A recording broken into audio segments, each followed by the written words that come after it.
সবাইকে নমস্কার। কেমন আছেন আপনারা সবাই? আশা করি সবাই ভালো আছেন। তো দেখেন এই যে আলুর কি অবস্থা, আমাদের তো মাথায় হাত। এই আলুগুলো সব নষ্ট হয়ে যাচ্ছে। গ্রাম থেকে ফোন দিছিল যে আলুগুলো দেখো তো কী অবস্থা বাড়িতে। এই যে এরকম পোকা ধরতেছে আলুগুলো, শুধু অনেকগুলোই ফালানো গেছে।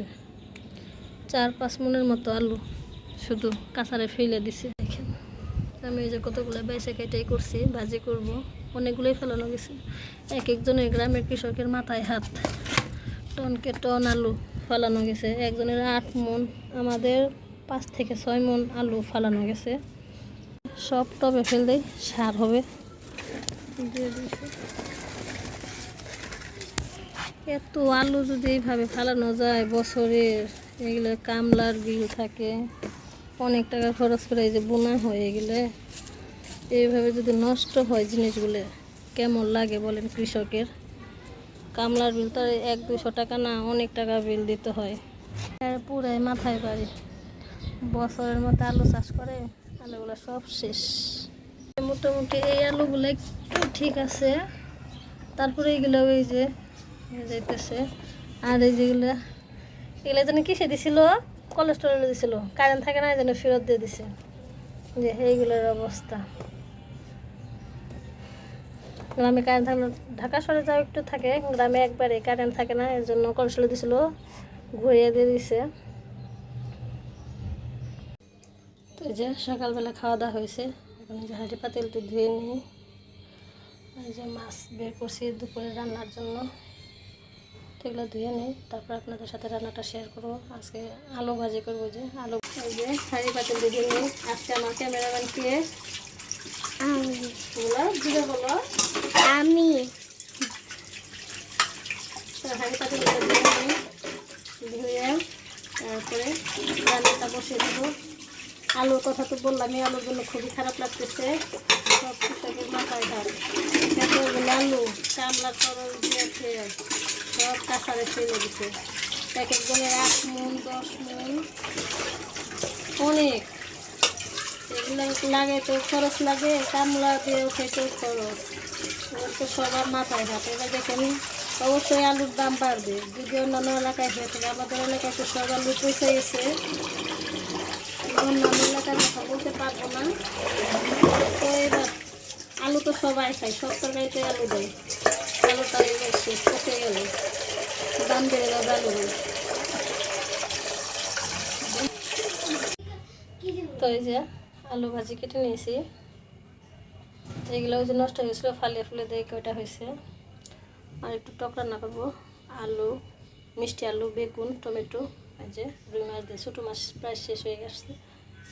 এই যে এখন সেক লাগবে সরো, যে চুলাইতে করে বসিয়ে দিয়েছি যে দুইটাতে। ওইটা তেল আছে, তেলে আলুটা ভাজা করবো। যে কয়টা কমে আসে, আলুটা দিয়ে দিলাম।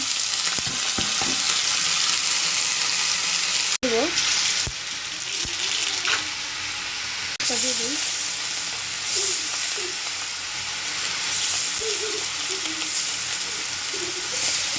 আলু ভাজিতে হলুদ দিয়ে দিচ্ছি। তো এই যে আলু ভাজিতে মরিচ দিয়ে দিচ্ছি, পেঁয়াজও দিয়ে দিচ্ছি। আলু ভাজিটাকে কষাবো। আর এদিকে যে মাছ ভাজিটাও হয়ে গেছে, এখন নামিয়ে নেব। টকের সবজিটা দিয়ে দিই। এটাকে মশলা দেবে, হলুদ, মরিচ, লবণ। হলুদের গুঁড়া, মরিচের গুঁড়া, লবণটা দিয়ে দিয়েছি। এখন সবজিটা কষাইতে থাকি। ভাজা হয়ে গেলে পরে ঝোলটা দিয়ে দেবো। এটা বড়ই দিয়ে টক রান্না করবো।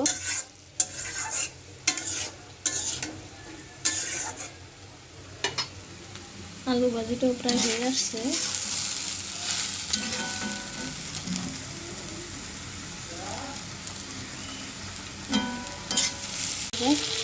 কষানো হয়ে গেছে, ঝোলটা দিয়ে দিই। তো এই যে দেখেন মাছটা দিয়ে দেবো।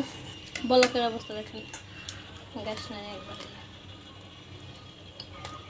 বলকে আসতেছে না। আর এই যে আলু ভাজিটা নামিয়ে নিয়েছি, মাছটা দিয়ে দিলাম। মাছটা দিয়ে জাল হোক, তারপর বড়ইটা দিয়ে দেবো। বড়ইটা দিয়ে দিই।